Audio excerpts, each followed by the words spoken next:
మోడీ గారి నాయకత్వం.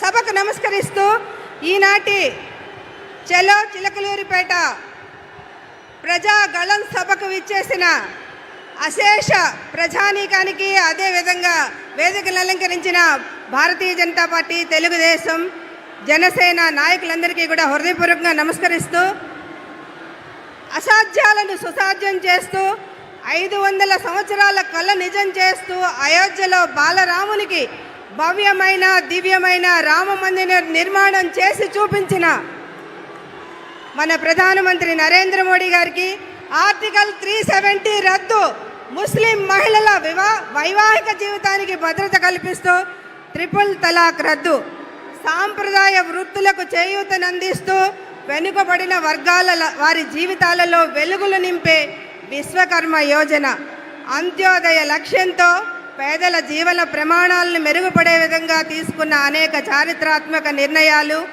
సంక్షేమ పథకాలతో ప్రజల హృదయాలలో సుస్థిర స్థానం సంపాదించుకున్న మన ప్రియతమ ప్రధానమంత్రి నరేంద్ర మోడీ గారు వేదికపైకి విచ్చేసి ఉన్నారు.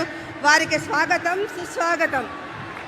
వారితో పాటుగా తెలుగుదేశం పార్టీ జాతీయ అధ్యక్షులు, మాజీ ముఖ్యమంత్రి వర్యులు, పరిపాలనా దక్షత కలిగిన విజనరీ నాయకులు శ్రీ నారా చంద్రబాబు నాయుడు గారికి స్వాగతం, సుస్వాగతం. ప్రశ్నించే గళం వెరుపొందది ఎరగదని నిరూపించిన జనసేన అధ్యక్షులు పవర్ స్టార్ పవన్ కళ్యాణ్ కొణిదెల గారికి స్వాగతం, సుస్వాగతం.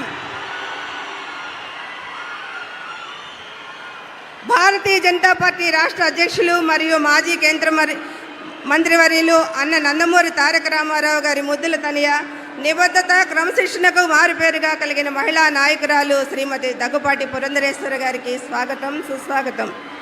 తెలుగుదేశం పార్టీ అధ్యక్షులు అచ్చెన్నాయుడు గారికి స్వాగతం, సుస్వాగతం. వేదికలు అలంకరించి ఉన్న మాజీ రాజ్యసభ సభ్యులు, ఎమ్మెల్యేలు, అదేవిధంగా వివిధ పార్టీల నాయకులందరికీ కూడా స్వాగత నమస్కారాలు తెలియజేసుకుంటూ, మొదటగా జాతీయ తెలుగుదేశం అధ్యక్షులు శ్రీ నారా చంద్రబాబు నాయుడు గారిని, గౌరవ ప్రధానమంత్రి శ్రీ నరేంద్ర మోడీ గారిని సత్కరించవలసిందిగా.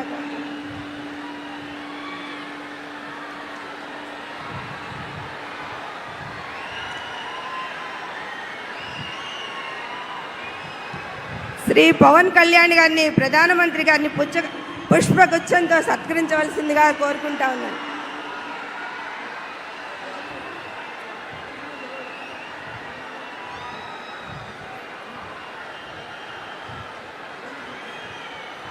రాష్ట్ర భారతీయ జనతా పార్టీ అధ్యక్షులు శ్రీమతి